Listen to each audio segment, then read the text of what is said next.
Are you prepared for this collapse? Good evening, America, and welcome back to another episode of Silver Dad Knows.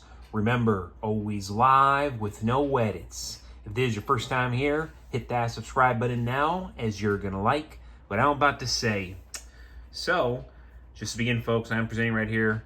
Awesome piece. And of course, those of us who are serious in this game already know what I'm looking at, but this is a 2005 Norfed silver round, and it is part of the controversial and now highly collectible silver Liberty Dollar series, created by Bernard von Nothaus. These 1 ounce .999 fine silver rounds were privately minted and promoted as an alternative currency backed by precious metals, with the goal of challenging the fiat US dollar system, of course.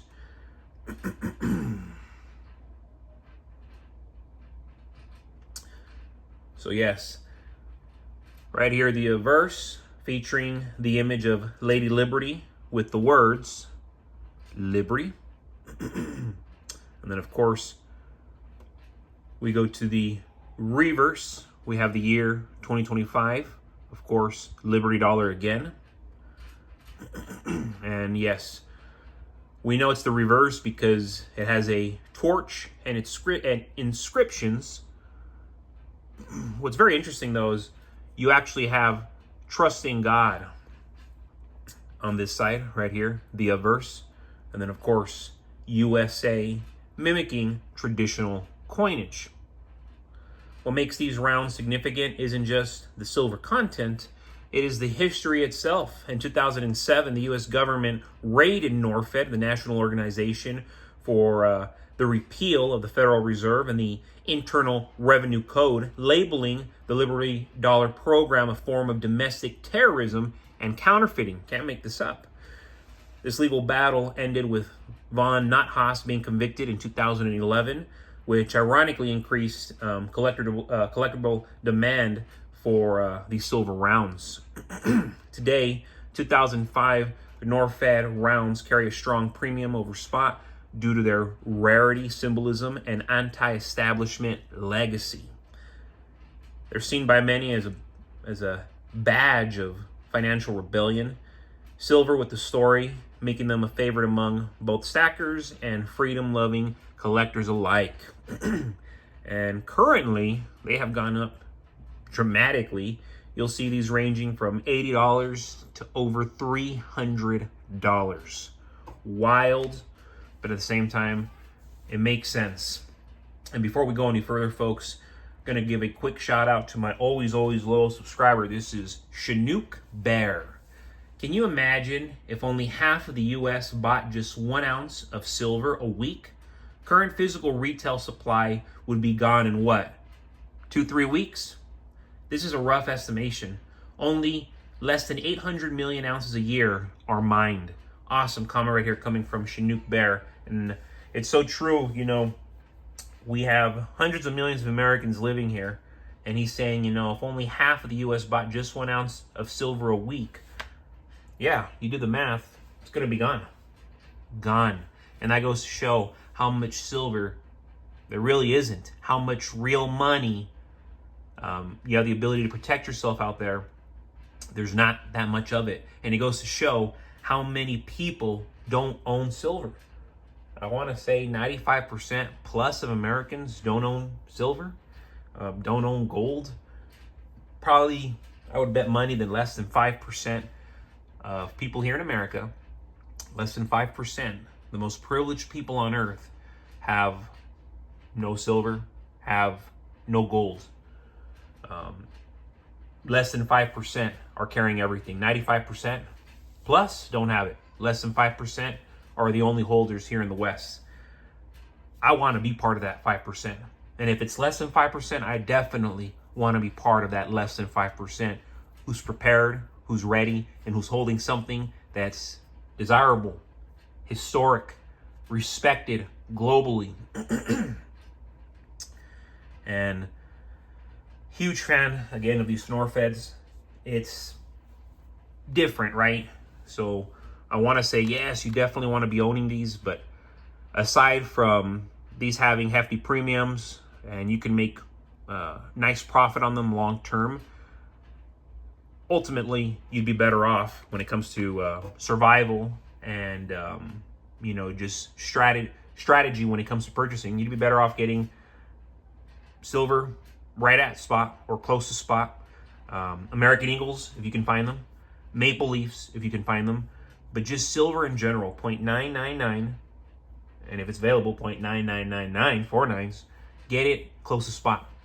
Don't focus anymore on the artsy stuff unless you already have a decent stack. When I say a decent stack, at least 50 to 100 ounces. Once you have that bare minimum, then you can start to dabble with other coins that you admire. But ultimately, you want to have pretty much American Eagles, Maple Leafs, and generic silver, Buffalo Heads. And yeah, aside from that, I mean, Britannias. Because folks, when cash begins to crumble, as it already is, it never happens all at once. It slips quietly, almost politely at first. Prices inch upward, savings by a little less, and the dollar in your pocket feels lighter than it used to.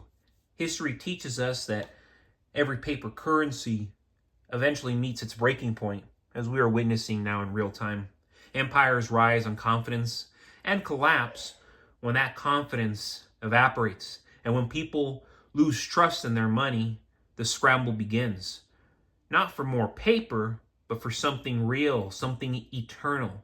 That's where silver steps forward, steady and unchanging, in a world suddenly spinning out of control. Cash is built on promises. Promises the central banks won't print too much, that politicians will spend responsibly, that inflation will stay tame. But promises break. And when they do, the purchasing power of cash implodes. We've seen it in Argentina, Venezuela, Germany, and countless other nations that believed, oh, it can't happen here. The truth is simple. Paper money fails because it is designed to fail. It is convenient, but not durable. Temporary, not timeless. Once confidence cracks, there is no going back. And I'm telling you, folks, confidence has cracked to a point of no return here in America. I see it in people's faces. I see it when they look at their bank account. I see it by the way they're already living and the way they've been living for the last 1 to 2 years. People's lifestyles have changed drastically. And that's why I go back to silver, folks, because silver doesn't rely on trust in a government or a central bank. Its value doesn't come from a signature or a decree. It comes from nature itself. It's scarce, physical, and universally desired. You can't print more of it, and you can't digitally conjure it into existence. Silver is wealth you can hold in your hand, wealth that doesn't evaporate because a politician made a bad decision. When cash fails, silver remains what it always has been, real money. Throughout history, in every crisis where currencies collapsed, silver kept buying food, fuel, tools, and labor. From ancient trade routes to the darkest economic depressions, silver has always played the role of a lifeline. Even in modern times, when a country's currency goes into free fall, those holding precious metals maintain power while others watch their savings disintegrate. People instinctively return to silver because it is simple, honest, and immune to the fraud of inflation. And today, as nations drown in debt, central banks print endlessly, and inflation becomes baked into everything we buy. The warning signs, they have been flashing brighter than ever. Cash is losing value. You feel it in your groceries, your gas, your rent, your mortgage, your taxes. The system is wobbling, but silver, tangible, finite, and increasingly demanded by industry, moves in the opposite direction. It strengthens as cash weakens. It protects as paper burns, literally.